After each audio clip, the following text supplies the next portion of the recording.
ये उज्जैन के साथ समाचार प्रस्तुत करें। मामला बड़ा विचित्र नजर आ रहा है उज्जैन का। अब जो भी हो, जैसा भी हो ना, समाचार की प्रस्तुति तो करना ही पड़ेगी और वो समाचार की प्रस्तुति करना।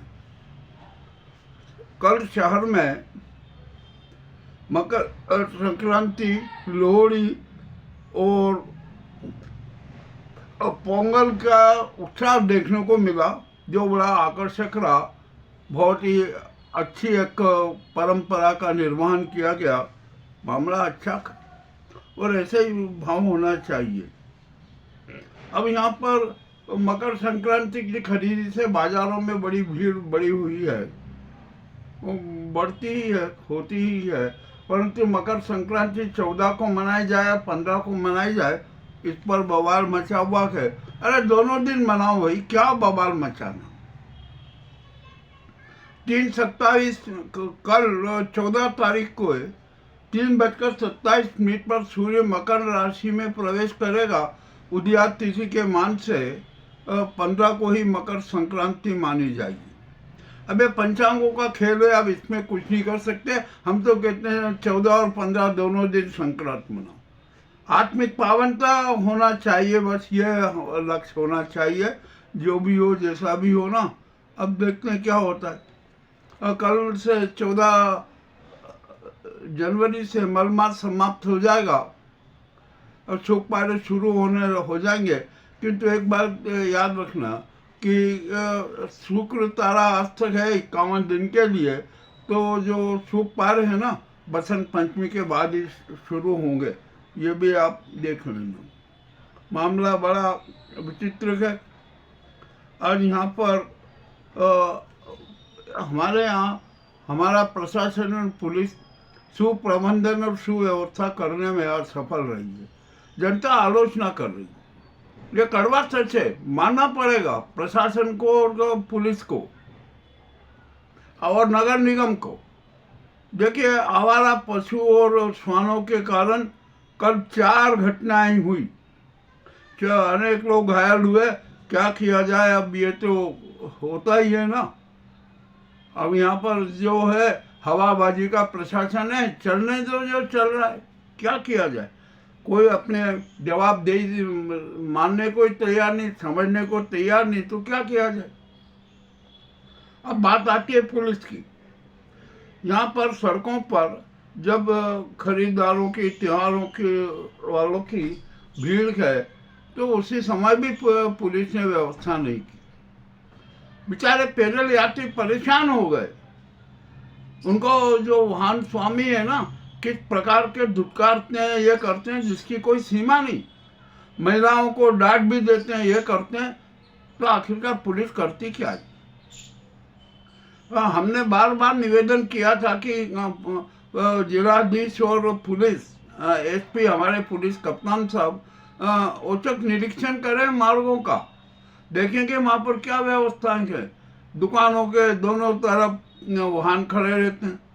अनेक मार्गों पर सेंट्रल पार्किंग में पार्किंग हो रहा है। उसमें ऑटो रिक्शा भी घुस रहे हैं और ई रिक्शा भी घुस रहे हैं, और भूल से जो 4 पहिया वाहन भी आ जाते हैं, तो अफरा तफरी मच जाती है, जाम की स्थिति बन जाती है, जनता परेशान होती है। पैदल यात्री तो पुलिस और प्रशासन को बहुत धिक्कार है कि ये पुलिस और ये प्रशासन कुछ भी व्यवस्था सुव्यवस्था नहीं कर पा रहा, सुप्रबंधन नहीं कर पा रहा। अब ये उनका जो है विरोध, अब क्या किया जाए, होगा। अब कल भी क्षिप्रा में स्नान होगा। अब देखते हैं 15 को क्या होगा। तो भैया दोनों दिन क्षिप्रा में स्नान कर लो, पर जल का परीक्षण कर लेना। क्षिप्रा में स्नान तो करने जा रहा हो, उसका TDS तो कितना है जरा ये भी देख लेना। क्योंकि अभी प्रशासन ने चंबल से पानी, नर्मदा का पानी छोड़ा गया।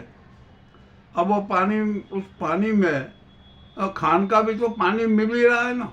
ठीक है, जो भी होता है ना, कर लो स्नान, क्या दिक्कत है। चाहे जितना TDS हो, स्नान करके अपना मन तो समझा लो। चलो ठीक है, अब देखते हैं क्या होता है। तो वह रेल की पटरी पर एक शव मिला था। उस शव की 3 दिन बाद शिनाख्त हुई, उसके परिजन आए और ये मामला बड़ा विचित्र हुआ। अब यहाँ पर ट्रेन में जब यात्रियों की भीड़ रहती है तो मोबाइल चोर सक्रिय रहते हैं। 2-3 मोबाइल चोर पकड़ाए, पुलिस ने पकड़े, उनके पास से और मोबाइल भी जब्त किए। अब इस चोरों का तो क्या कह सकते हैं कि हमारी लापरवाही है, हमें भी थोड़ा सतर्क रहना बहुत अनिवार्य है, जरूरी है। आज रात पतंगोत्सव मनाने के लिए पतंगों की दुकानों पर भीड़ लगी रही। पुलिस भी निगरानी कर रही है कि चाइना डोर तो कोई नहीं बेच रहा है। देखेंगे पुलिस छतों पर निगरानी रखेगी, क्या निगरानी रखेगी। हो रहा है जो भी हो रहा है ना, अब होगा ही, परंतु अब चाइना डोर से भी पतंगे तो उड़ेगी, ये बात तय है। और आखिरकार ये चाइना डोर बेची भी गई है और बहुत सारे लोग पकड़ाए भी हैं। अब क्या करें, यहाँ पर आदमी स्वार्थ और धन के लिए तो सब कुछ त्याग देता, छोड़ देता है अपना कि अरे क्या है मानवता, छोड़ो, जो भी अपना कुछ व्यवसाय करो और 2 नंबर में अपना माल कमाओ, बढ़िया माल कमाओ और अपनी जो क्षणिक आर्थिक पूर्ति है ना वो कर लो।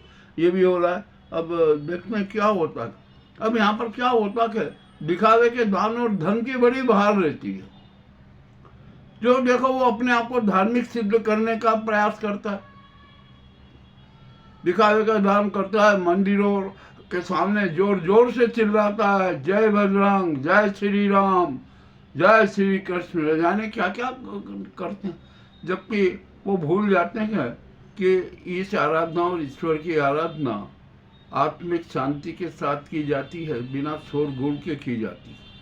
अब क्या समझाएं, किसी को आत्मदर्शन से सरोकार नहीं, किसी को आत्मचिंतन से सरोकार नहीं, किसी को विवेक योग से सरोकार नहीं, बस अपना उन्माद प्रदर्शन करना और अपने आप को धार्मिक सिद्ध करना। हम जो ऐसा कुकर्म करते हैं ना, हम अपने कुकर्मों पर कभी चिंतन नहीं करते। हम कितना शोषण अन्याय कर रहे हैं, कितनी बेईमानी कर रहे हैं, कितना उन्माद फैला रहे हैं, किस प्रकार की राजनीति कर रहे हैं, इस पर कोई आत्मचिंतन नहीं करता। आत्मचिंतन करे तो सच सामने आ जाए, और सच जब सामने आ जाता है ना तो वो बड़ा भयावह होता।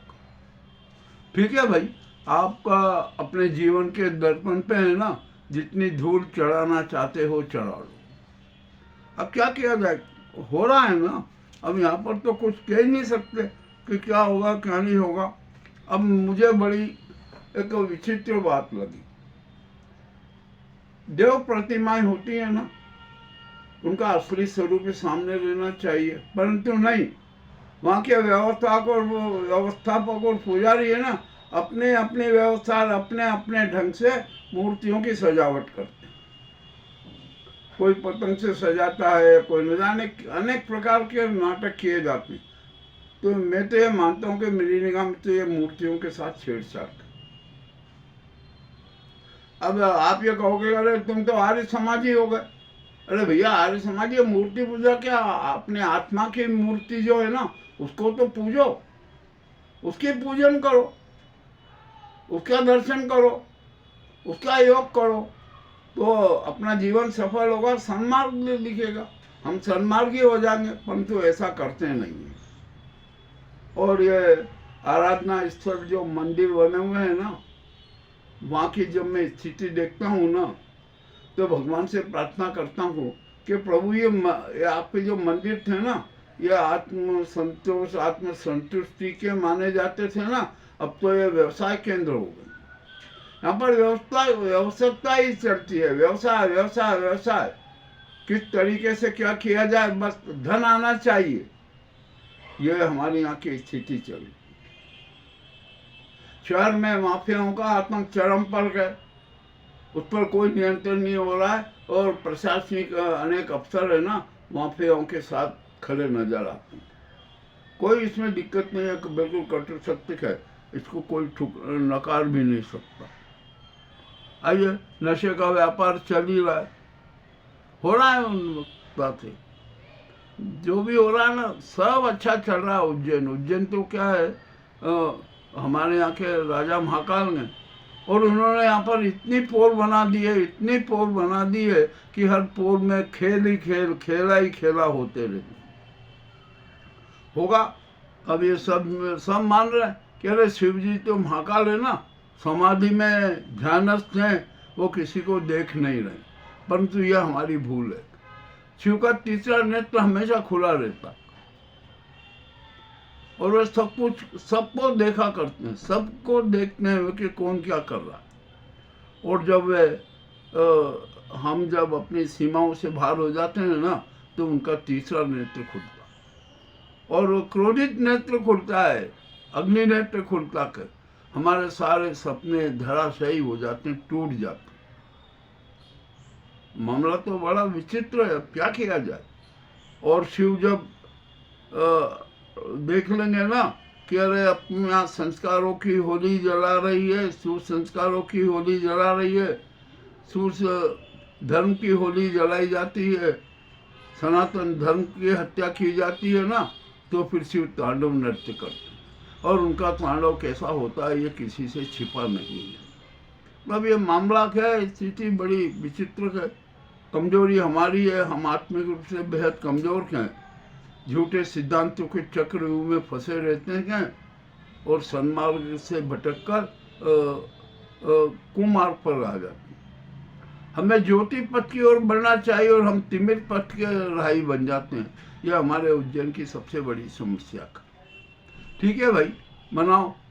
अब कल एकादशी है तो खिचड़ा खाने का जो यहाँ पर बनता है, और कल वो नहीं बन पाएगा क्योंकि अधिकांश लोग है ना चावल खाने से परहेज करते हैं।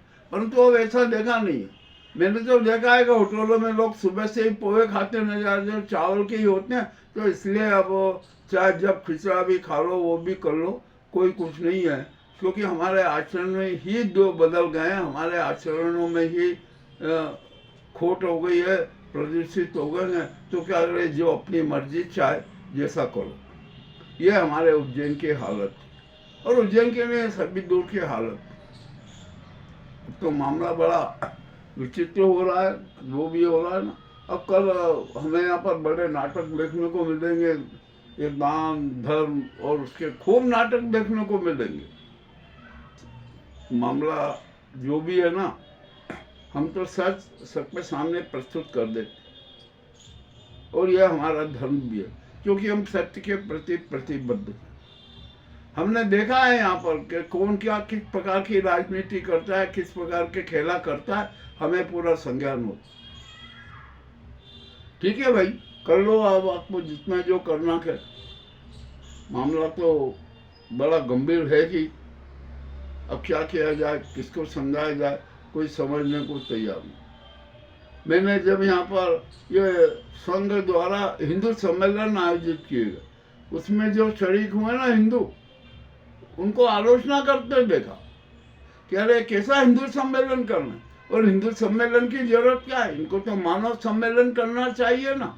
परंतु नहीं, अपनी राजनीति चमकाने के लिए और अपना प्रभाव जमाने के लिए हिंदू सम्मेलन के आयोजित किए जा रहे। कर लो भाई, जितना करना है कर लो, क्या दिक्कत है आप। और मैं तो एक बात कहता हूँ, ये हिंदू सम्मेलन वाले तुम हमें बताओ कि सच्चा हिंदू कौन, हिंदुत्व की सच्ची परिभाषा क्या, हिंदुत्व का चरित्र क्या, और आप सनातन धर्म से क्यों दूर जा रहे हो।